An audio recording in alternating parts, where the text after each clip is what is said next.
한번 따라서 하겠습니다. 시대를 분별하라. 시대를 분별하라. 우리 안에 이런 감각들이 좀 살아났으면 좋겠다, 그런 생각이 들고요. 혹시 시대의 흐름을 아는 사람은 다른 사람보다 앞서갈 수 있습니다. 인정하시나요? 예. 여러분들 반응을 빨리 하면 설교가 빨리 끝납니다. 2부 때 반응을 안 해가지고 설교를 길게 했어요.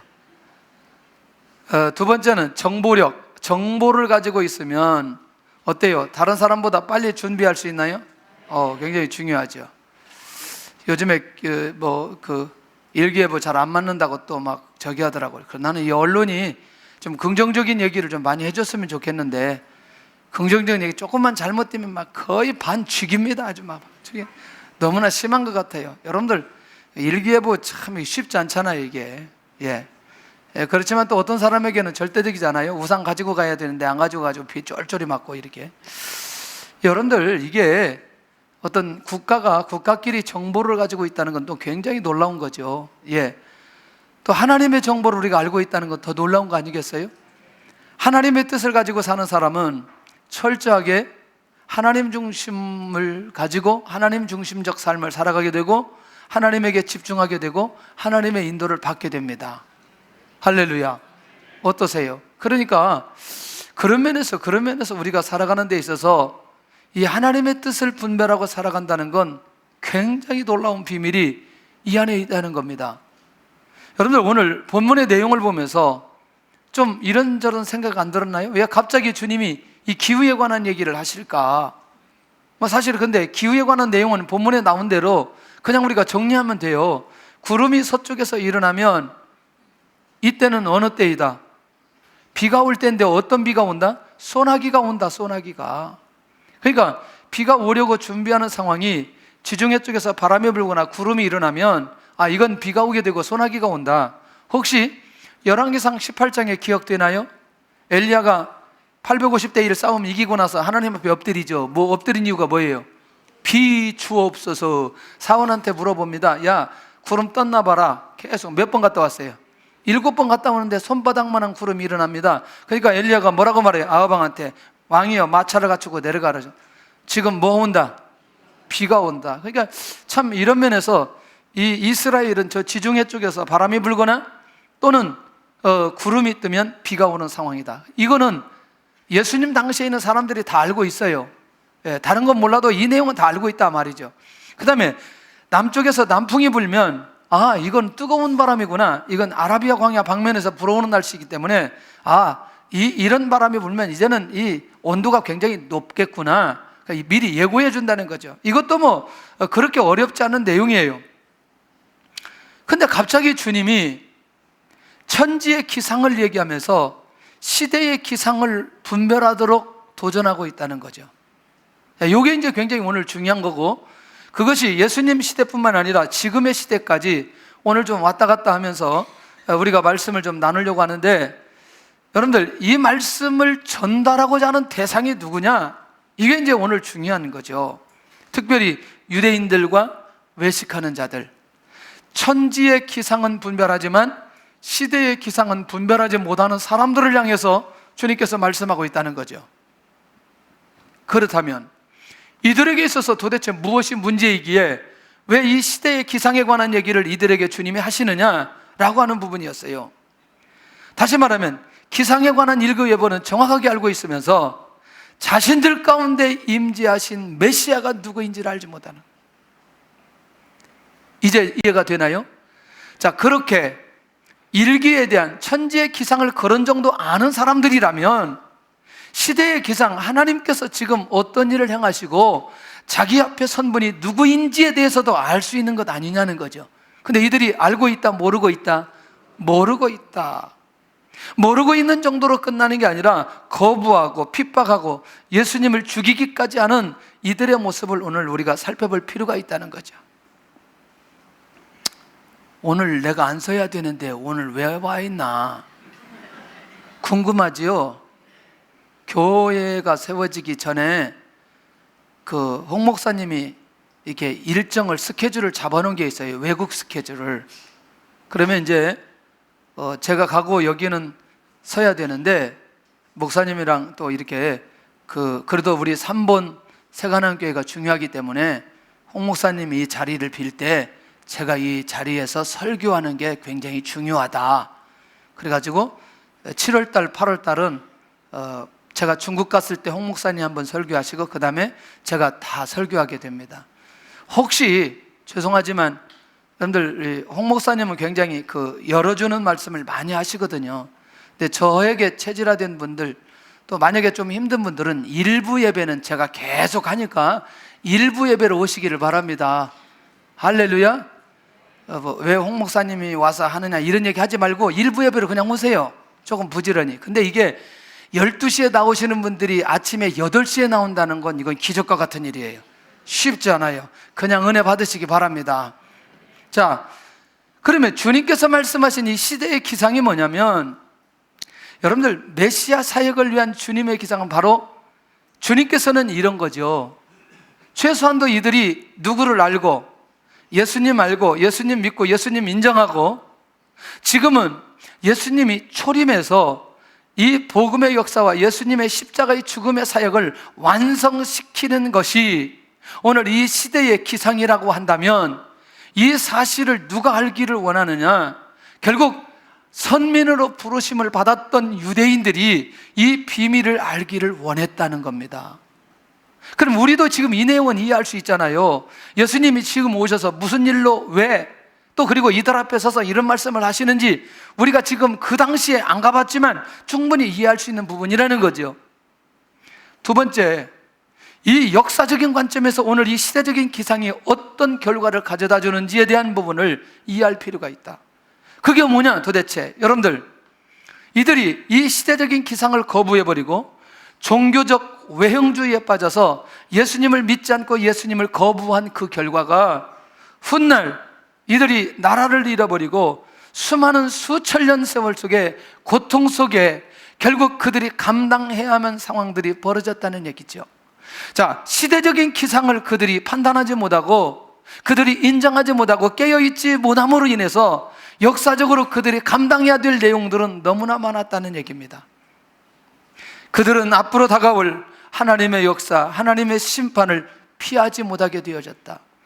세 번째는 뭐냐면, 계시적인 관점에서 이 시대적인 기상은 뭐냐면, 예수님이 초림이 되어져야, 예수님의 초림은 그 다음에 무엇으로 이어진다? 재림으로 이어진다는 거예요. 그러니까 예수님이 지금 왔다는 사실을 인정해야, 그리고 앞으로 오실 예수 그리스도를 믿음으로 바라보게 된다는 겁니다. 할렐루야. 이게 시대적인 기상. 이것을 이해하지 못하면 굉장히 중요한 것들을 놓치게 되어진다. 예수님의 초림을 인정하면 우리는 이제 재림하실 예수님을 기다리면서 사모하면서 나아갈 수 있다. 이게 이 시대를 향한 하나님의 계획이라는 거죠. 이 시대를 분별할 수 있는 이 눈이 열려진 사람, 우리가 지금 그냥 살아가지 않는다는 얘기죠. 자, 그렇다면 이 시대적인 상황을 보면서 주님께서 뭐라고, 지금 해야 될 일이 뭐냐? 자칫 잘못하면 막힌 사람들과 화해에 힘써라 이렇게 볼 수 있는데 58절 보겠습니다.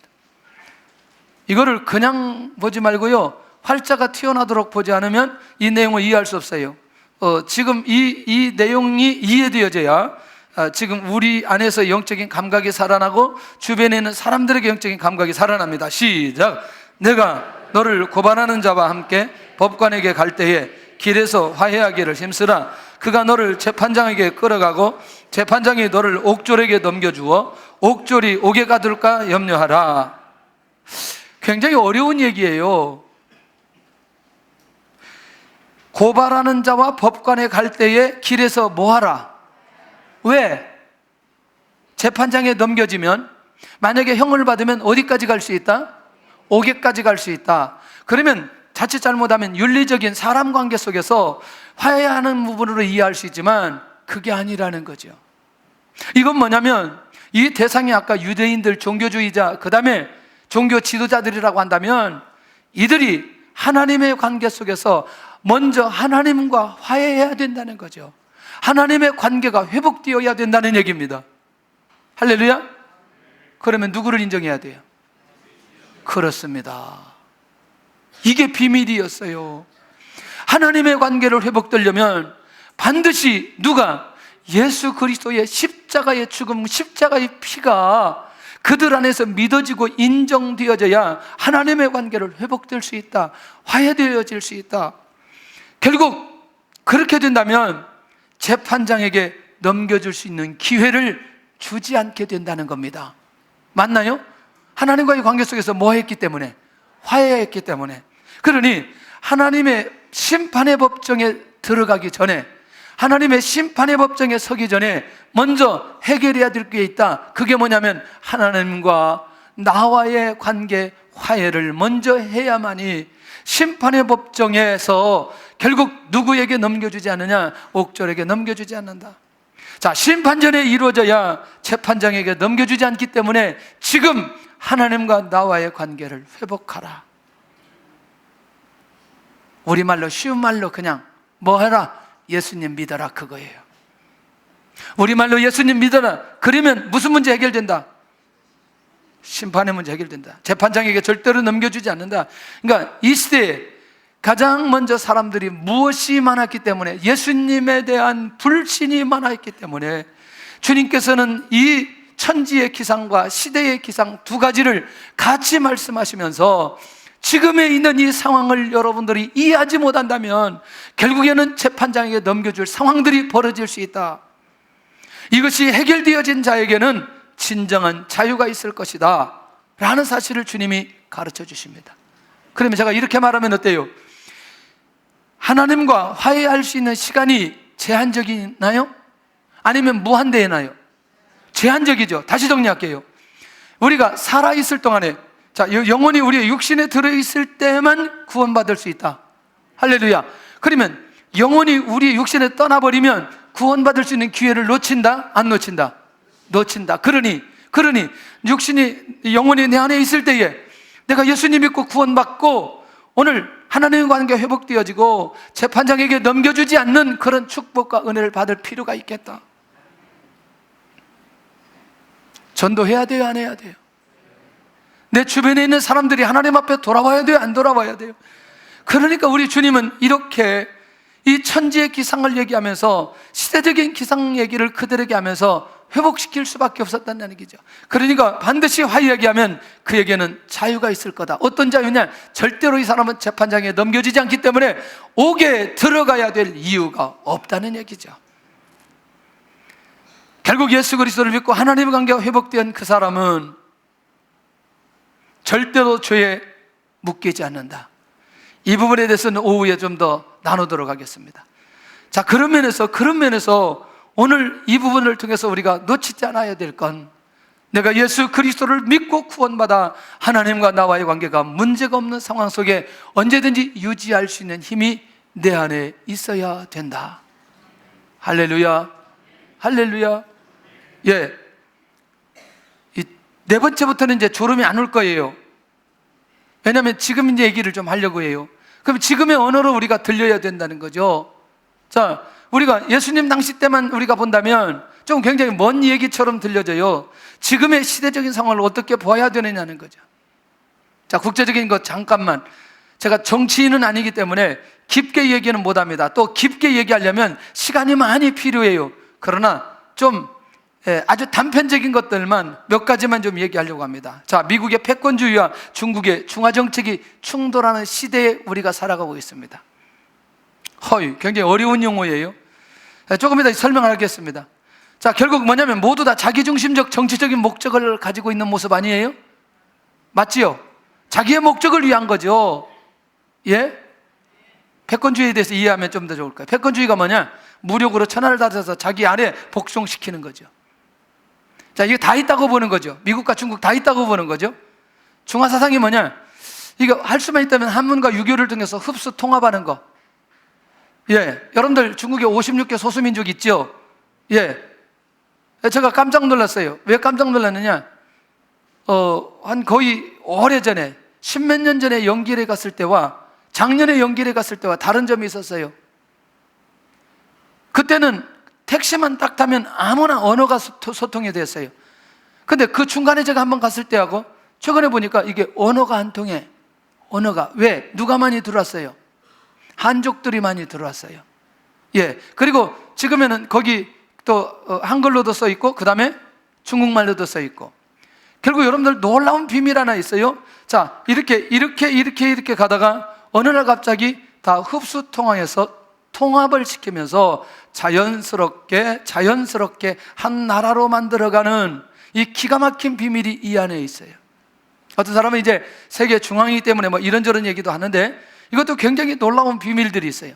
자, 그래서 이 일을 이제 정치적으로 얘기하면 굉장히 할 얘기가 많이 있지만, 자, 거기까지만 우리가 얘기하고 영적인 면에서 미국과 중국의 상황을 정리해 볼 필요가 있다. 첫째는 뭐냐면, 세계에서 선교사를 제일 많이 파송한 나라가 그래도 누구다? 미국이다.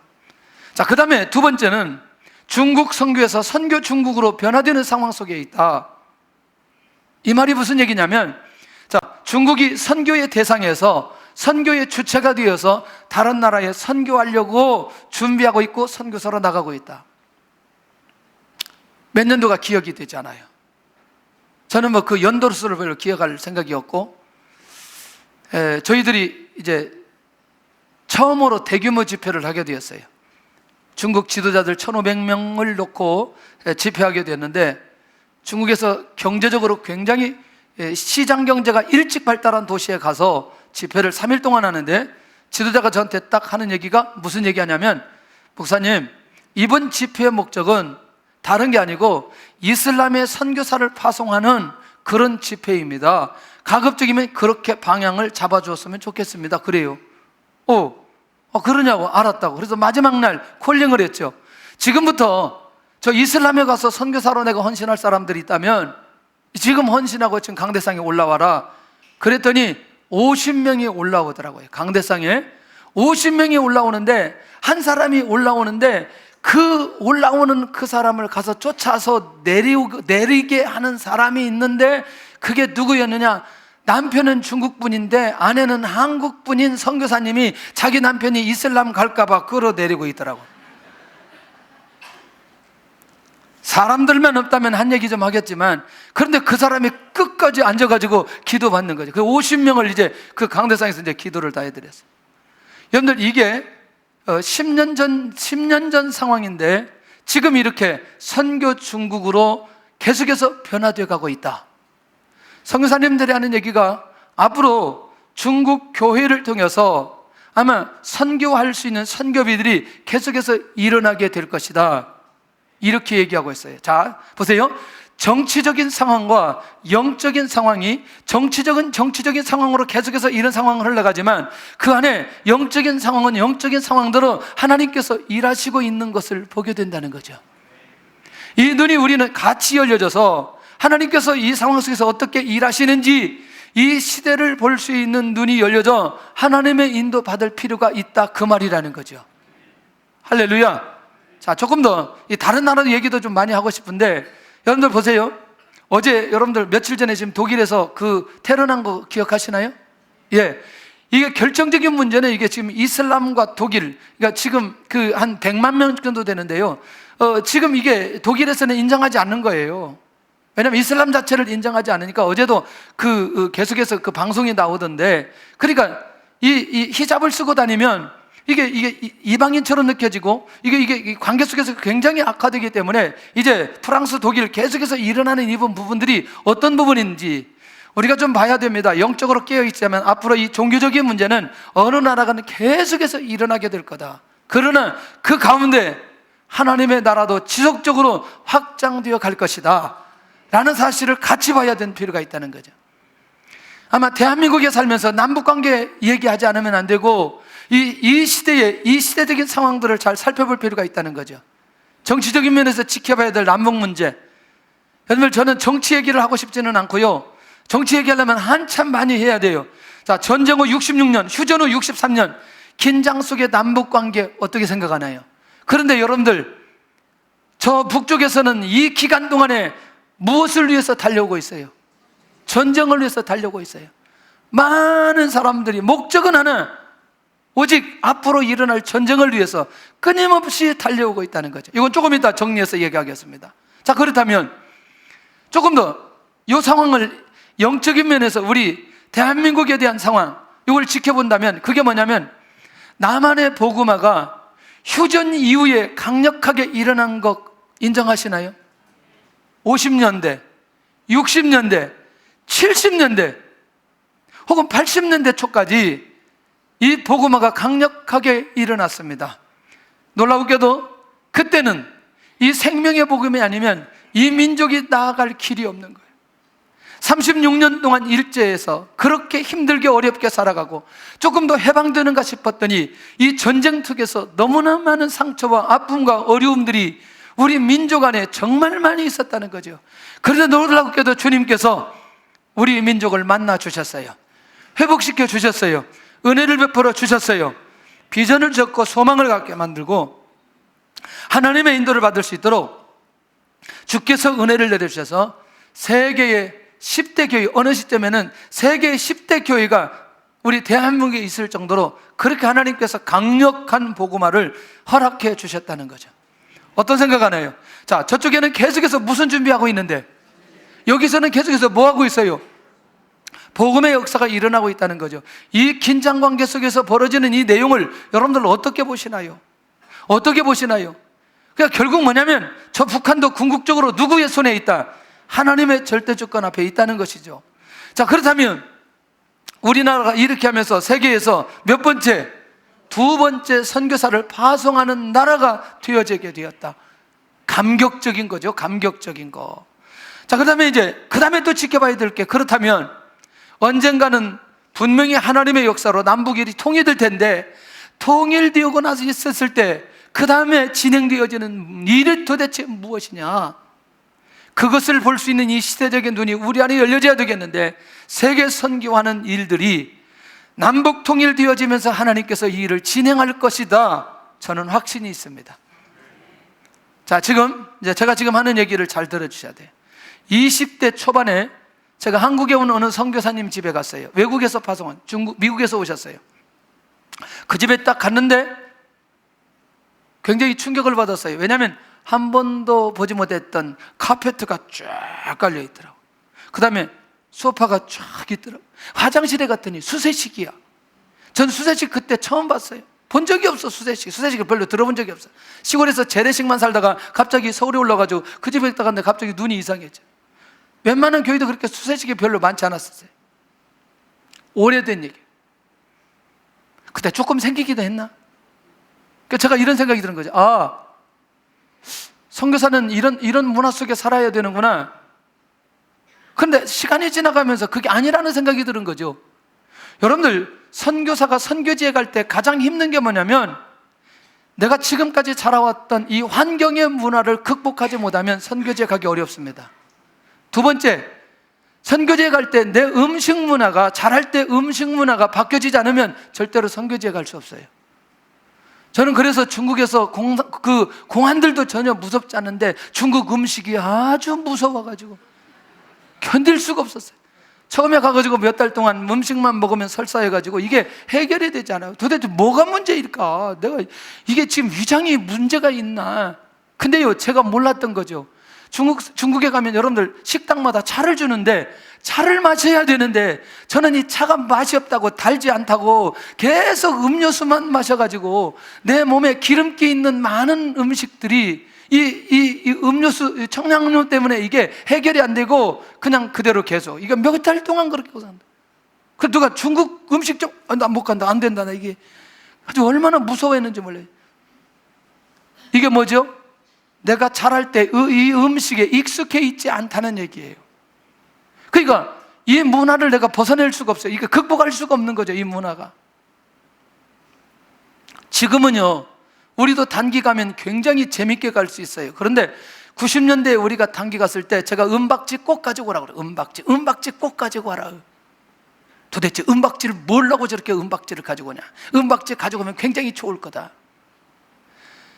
완행열차를 타면요, 사람이 그냥 서 있어야 돼. 이게 밤새도록 서 있어요. 서 있을 수 있어요?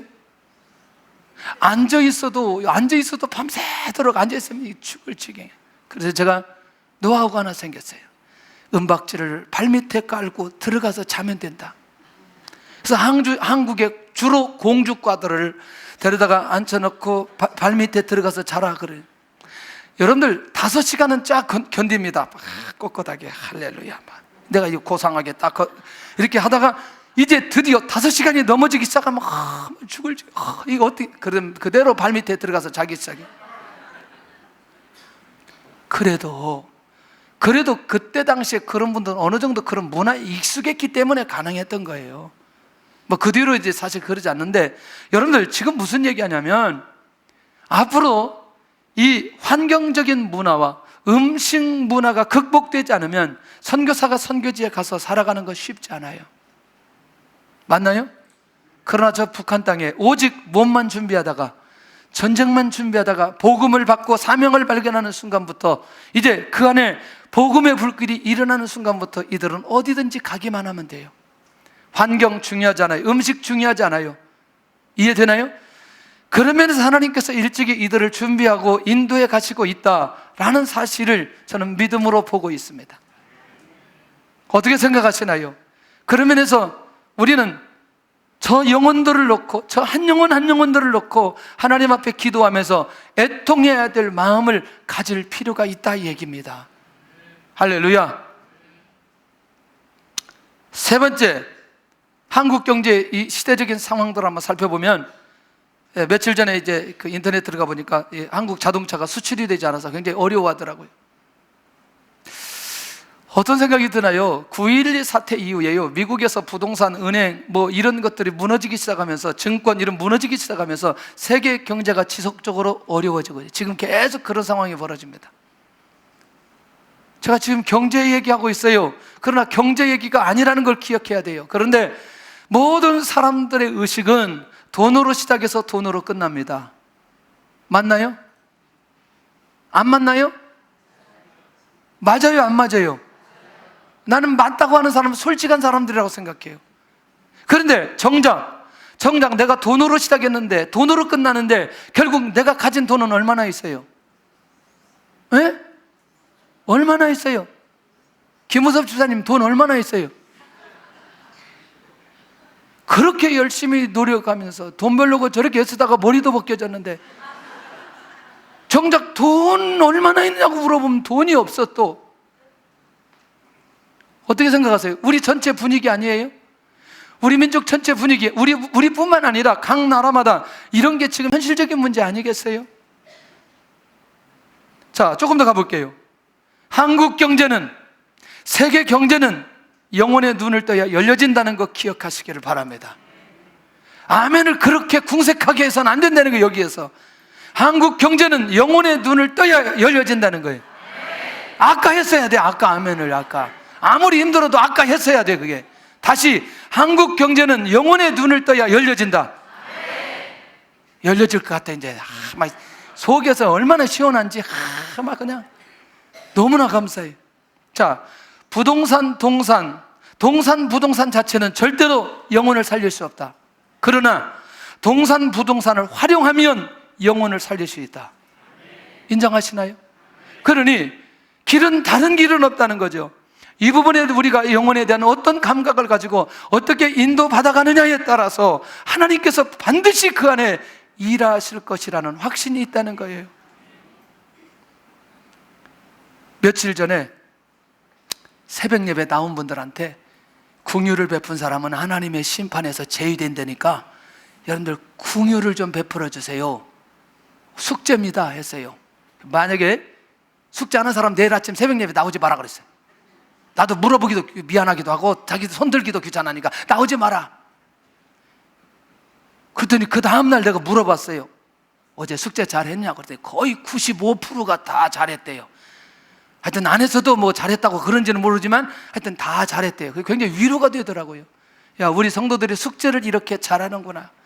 여러분들요, 다른 방법이 없는 것을 기억해야 되는데 앞으로 우리 안에서 이런 부분에 놀라운 응답과 역사들이 반드시 일어나게 될 줄로 믿습니다. 일어나게 될 줄로 믿습니다. 우리를 통해서 이 시대에 한국 경제가 회복되게 하여 주시옵소서. 한국의 교육적인 시대적인 상황을 보면 교사들의 리더십이 무너졌어요. 다 얘기합니다.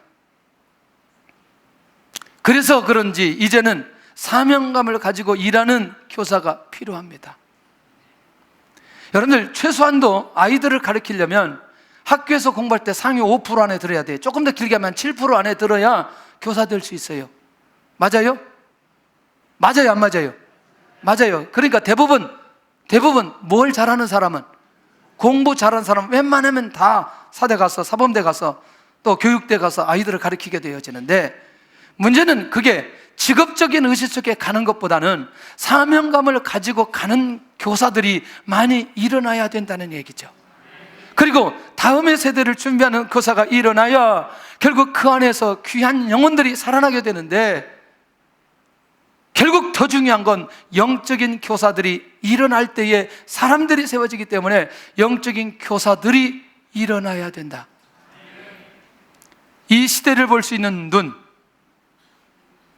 다음에 하나님께서 일하시는 것이 무엇인가 그거를 볼 수 있는 눈, 하나님께서 어떤 사람을 사용하시고 어떤 사람을 통해서 일하시는지 이걸 볼 수 있는 눈, 이 눈을 가진 사람들이 일어나야 되는데, 저는 궁금했어요. 왜 많은 교회와, 제가 보니까 대부분 이 대안학교는 그리스도인들이 많이 하더라고요. 이 사람들이 도대체 왜 할까 너무너무 궁금했어요. 그래서 제가 주변에 있는 가까운 교회, 여기 그 기쁨의 동산교회나 예수향남교회나 저 금강교회나 여기 동산교회나 이런 학교들이 왜 이 학교들을 하는지에 대해서 굉장히 궁금했어요. 가깝게 들여다보니까 이들을요 신앙적으로 훈련하고 있는 거죠. 하나님의 비전과 하나님의 말씀으로 훈련하고 있는 거예요. 나는 근데 얼마나 웃었는지요. 지난번에 왔던 그 이규현 목사님네 그 동네가 시에서 읍으로 떨어졌어요. 시에서 읍으로 떨어져가지고 현수막 붙이고 막 축하하고 난리 났어요. 여러분들 대부분 여러분들 읍에서 시로 가기를 원하잖아요. 근데 왜 시에서 읍으로 떨어졌는데 현수막 붙이고 막 난리 났어요. 놀라운 일이 뭐냐면 농어촌이라고 해서 지원이 더 많이 나오고 농어촌 학생들에게 가지고 그 수시 들어갈 때 이 티오가 많이 있다네 이게. 그래가지고 이 동네가 난리 났어요. 읍으로 떨어졌다고 너무너무 좋아한다는 거예요. 나는 세상에 그래서 내가 화상밖에 못 산다 내가 막 그러겠는데, 근데 그 학교 교회를 지을 때 그 밑에다가 학교를 세웠어요. 그런데 그 아이들을 훈련시키는데 이 교사들이 정말 괜찮은 교사들이에요. 그리고 대부분 오는 아이들이 어려운 아이들인데 거기 와가지고 아이들이 훈련받으면서 아이들이 회복되기 시작하는 거예요. 보니까 뭐 교회 강당에 있으니까 마음껏 찬양하고 기도하고, 지난번에 우리가 중국 언어 연수 갔을 때 그 앞에서 그 상위 그룹이 얘들하고 금강교회 갔던 애들하고 우리 교회 애들, 이 애들이 거의 앞에서 이렇게 그 주도하면서 중국어를 그렇게 공부하더라고요. 그래서 제가 이걸 보면서 정말 감사하다.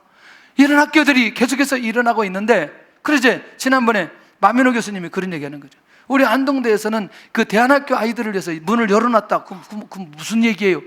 물어봤더니 이제는 괜찮은 아이들이 대안학교에 들어갔기 때문에 대안학교에 가가지고 공부를 하다 보면 이들이 이 좋은 인재들을 우리가 놓칠 수 없으니 이들을 받을 수 있는 창구를 열어놨다는 거예요.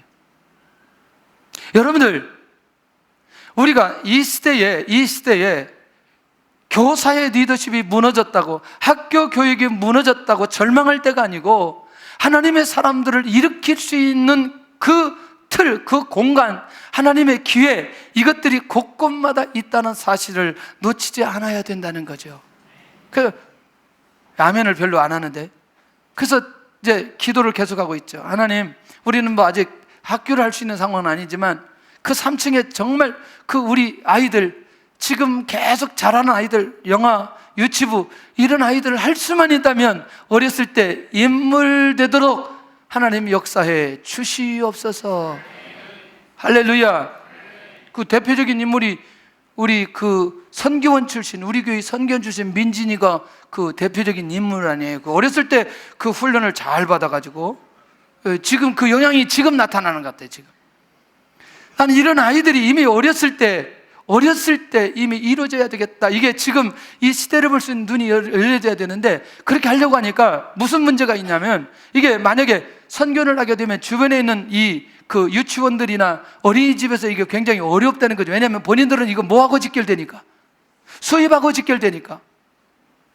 그래서 기도를 계속하면서 지난번에 당회에서도 고민했는데, 그렇다면 우리 교회 다니는 아이들을 다 받기로 그렇게 하면은 좋지 않겠냐, 뭐 이런저런 얘기도. 어쨌거나 이제 내년에 우리가 시작할 건데, 그때까지 기도하면서 그런 마음이 간절한 거죠. 그런 마음이. 어제 영화부 성경학교 가서 봤더니 우와, 우리 아이들이 엄청나게 많아요, 보니까. 근데 재밌는 건요, 영화부기 때문에 엄마 아빠가 다 와서 안고 있어야 되더라고. 애들이 무슨 찬양하는 것도 아닌데 엄마 아빠가 더 신났어. 그냥 애들은 와, 영화부가 무슨 찬양할 수 있겠어요. 엄마 아빠가 신나가지고 찬양하는데, 아하, 엄마 아빠를 살릴 수 있는 비결은 이 영화부가 살아나야 된다. 엄마 아빠, 이 시대에 엄마 아빠를 살리려면 우리는 이 선교원이 살아나야 된다. 그래서 우리 교회에 오는 모든 학생들은 선교원에 다 와가지고 정상적인 복음적인 교육을 좀 받으면 얼마나 좋을까. 마음에 확신이 오는데, 모세 같은 인물이 여기서 나올 거다, 다윗 같은 인물이 나올 거다, 요셉 같은 인물이 나올 거다, 그런 확신이 오는 거죠. 이미 초등학교 들어가기 전에 어떻게든 이런 인물들을 좀 세우면 좋지 않겠나. 함께 기도해 주시기를 바랍니다. 우리가 할 수 있는 선에서 우리가 이걸 하면 얼마나 좋을까, 그런 마음이 오는 거죠. 빨리 가겠습니다. 한국교회 영적인 시대적인 상황을 살펴봐야 돼. 각 교회마다 성도들이 줄어들고 있나요? 예? 혹시 여러분들 얘기 들어보면 교회마다 힘들다는 얘기 해요, 안 해요? 해요. 자, 이게 지금 저는 우리 교회나 어떤 교회를 지칭해서 얘기하는 건 아닙니다. 전체적으로 한번 이것을 정리해 볼 필요가 있다고 생각했어요. 전도하는 교회, 영혼에 관심 있는 교회가 많아요, 적어요? 적어요. 그런데 실제로 교회는 숫자가 줄고 교회는 어렵다는 얘기는 많이 하고. 맞나요? 예. 두 번째, 각 교회마다 예배의 횟수가 줄어들고 있는 상황 아시나요?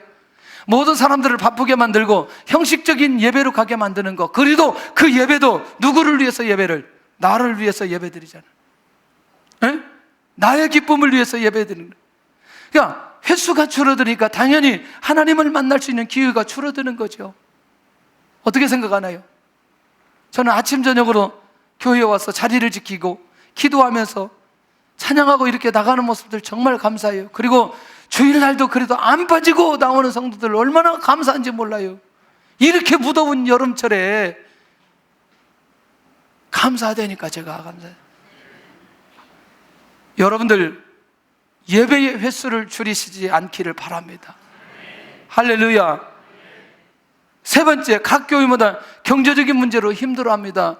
그러니까 여러분들 빚들로 인해서 사역에 집중하기가 어려워요. 혹시 우리가 아는 교회 중에 빚이 없다라고 말하는 교회가 몇 교회 있어요? 많지 않죠? 많지 않죠? 우리 교회도 빚이 있어요? 없다는 얘기가 아니고 우리 교회도 빚이 있다니까. 그러니까 결국 뭐냐면 사역에 집중하기가 쉬워요, 어려워요? 어렵다니까.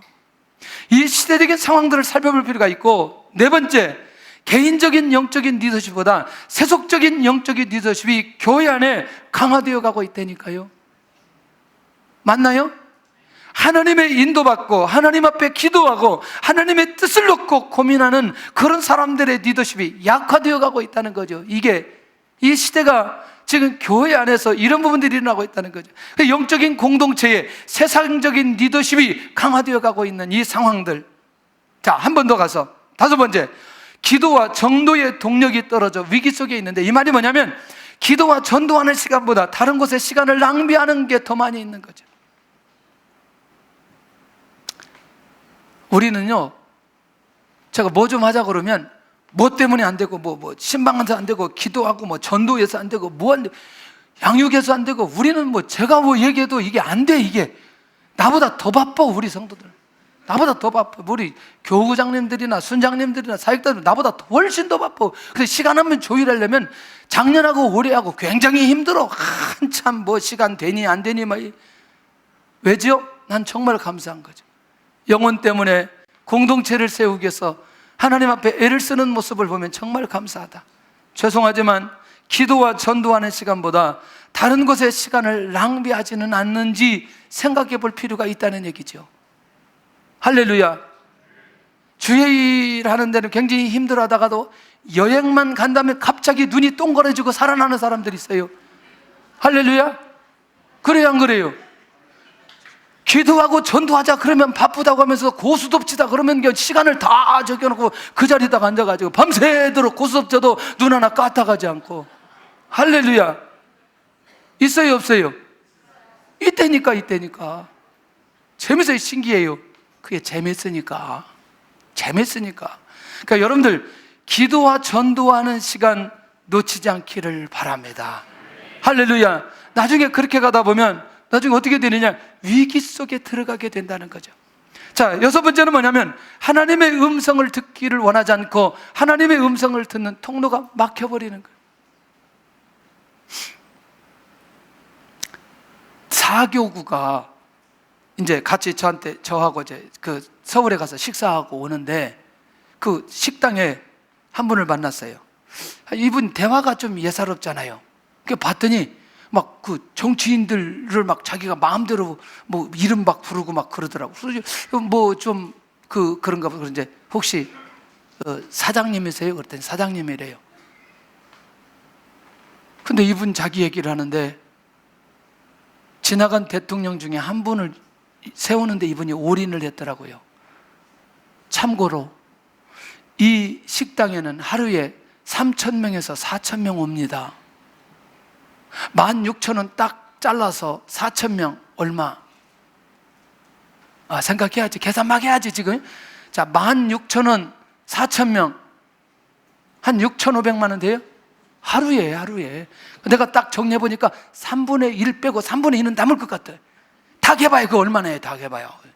닭 해봐야 한 2,000원 나네요. 2,000원. 삼보 얼마나 해요? 그거 국물 해봐야 그거 얼마나 해요?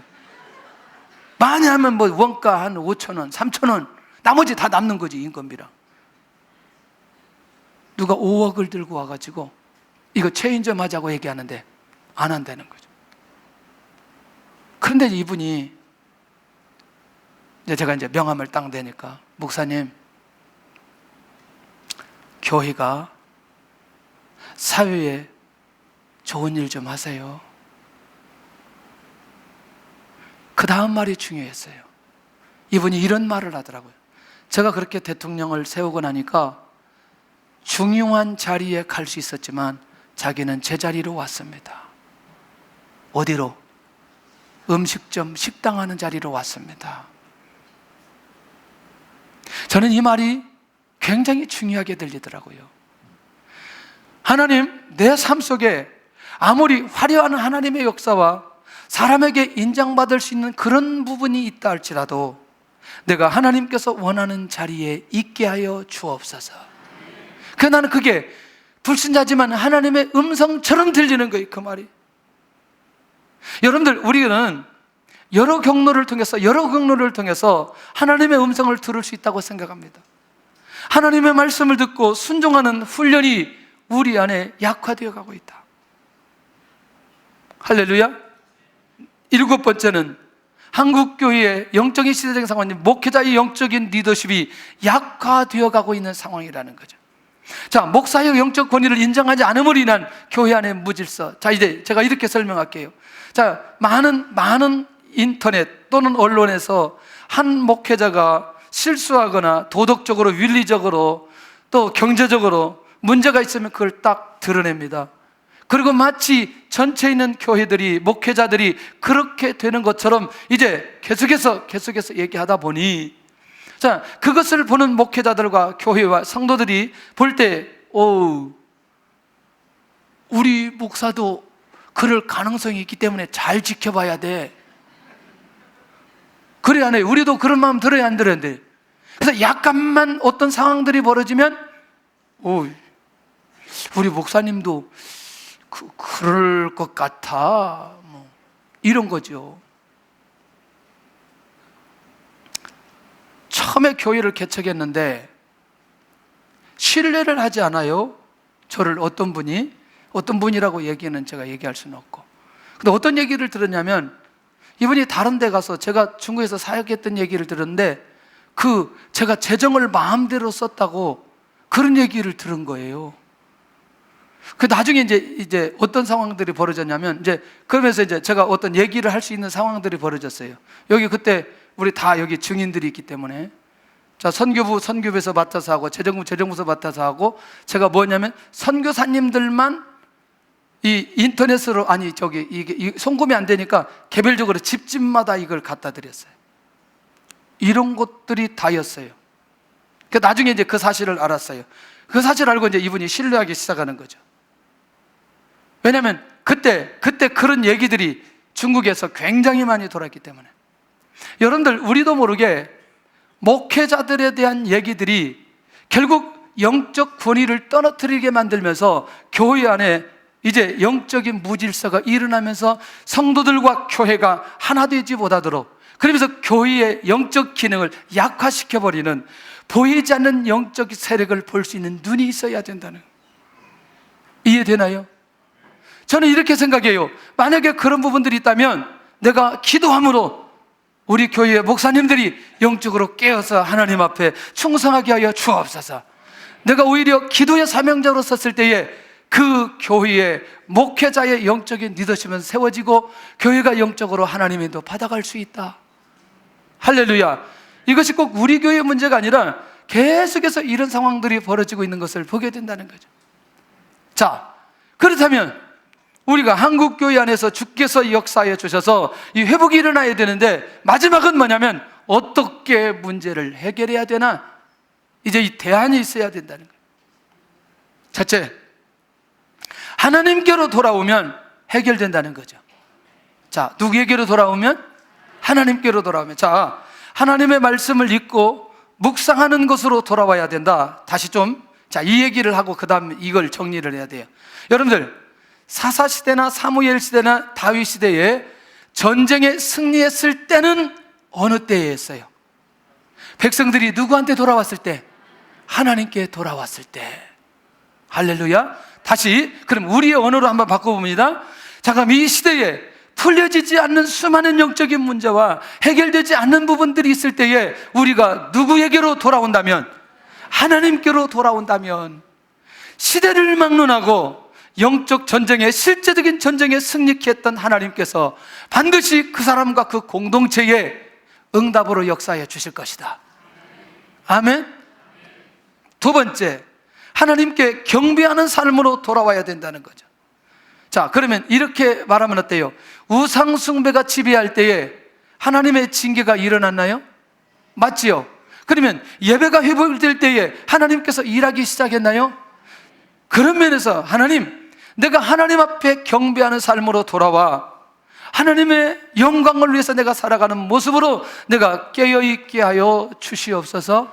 할렐루야. 그러니까 간단히 끝나는 거죠. 내가 하나님 앞에 돌아와 예배가 회복되면, 말씀만 회복되어지면 드디어 하나님께서 모든 영적 전쟁, 상황적인 것들을 평정시킬 건데, 이 시대적인 상황을 분간할 수 있는 눈을 열게 하여 주시옵소서. 지금은 그래서 하나님께 돌아오는 시간이라는 거죠. 세 번째, 하나님의 뜻이 무엇인가를 찾아야 된다는 거예요. 지금의 시대는 하나님께서 무엇을 계획하시고 무엇을 성취하려고, 무엇을 가지고 일하시려고 하는지, 지금 나와 우리 교회와 민족을 통해서 하나님께서 어떤 계획을 가시는지, 하나님의 뜻을 찾고 또 그 뜻대로 살아가면 결국 그 사람이 하나님 앞에 돌아온 모습으로 살아갈 수 있다. 할렐루야. 하나님께로 돌아올 수 있기를 바랍니다. 두 번째는 예수 그리스도에게로 돌아와야 되는데, 자, 이 말을 잘 들어야 됩니다. 이것을 그냥 지금까지 들었던 말씀 타성으로 듣지 아니하시고 제대로 들었으면 좋겠는데, 주님을 통한 구원의 역사를 내가 경험해야 되는데, 내가 예수님의 이름으로 구원받았는지 구원받지 않았는지 확인해 볼 필요가 있어요. 왜? 내가 예수님의 이름으로 구원받으면 반드시 하나님의 자녀가 되는 권세를 마음껏 누릴 수 있기 때문에. 두 번째, 자, 이 구원의 확신이 된 사람에게 주님의 말씀이 들려지기 시작하고 주님을 통해서 복음적 가치관이 정리됩니다. 내 안에 주님의 가치관으로 체질화되어지는 순간부터 오늘 이 시대에 지금까지 해결되지 않았던 문제들이 해결되는 역사가 일어나게 될 것이라는 거죠. 왜? 그 사람을 통해서 주님께서 일하시기 때문에, 그 사람을 통해서 주님께서 역사해 주시기 때문에. 할렐루야. 세 번째, 주님께서 주신 사명을 붙들어야 되는데, 나의 존재의 이유를 누구를 통해서 찾아야 되느냐? 주님을 통해서 찾아야 된다는 것. 하나님께로 돌아오면, 주님께로 돌아오면 이 시대에 있는 수많은 문제들을 해결할 수 있다, 해결받을 수 있다. 나는 왜 이 땅에 살아야만 하는지. 주님 안에서 사울을 부르셨던 주님, 이방을 구원하시기 위해서 사울을 불러주셨던 그 주님을 만나야만이 오늘 내가 이 땅에 사는 사명을 분명하게 발견하고 살아가게 될 수 있다는 얘기죠. 사명을 찾으시기를 바랍니다. 사명을 감당하시기를 바랍니다. 주님에게로 돌아오면 반드시 그런 역사가 일어나게 될 줄로 믿습니다. 주님에게 돌아오는 역사가 일어나도록 깨어 있어야 되네요. 마지막 결론이 뭐냐면 성령의 역사와 인도를 받으면 해결이 된다는 거죠. 하나님께로 돌아와야 됩니다. 주님께로 돌아와야 됩니다. 성령의 역사를 받으면 되는데 성령의 역사를 위한 기도가 시작되어야 된다. 성령의 역사가 전도와 선교의 현장에 일어나도록 깨어 있어야 된다. 할렐루야. 성령의 인도를 받는 사람이 일어나면 시대적인 문제는 해결된다는 거예요. 그렇게 힘들게 주님에게 부르심을 받았던 사도 바울이 노마에 들어가면서 결국 AD 313년에 노마가 복음으로 무너지는 그 일에 쓰임받았던 사람은 성령의 인도를 받아 노마로 간 바울에 의해서 하나님의 일들이 그렇게 진행된 것을 보게 됩니다.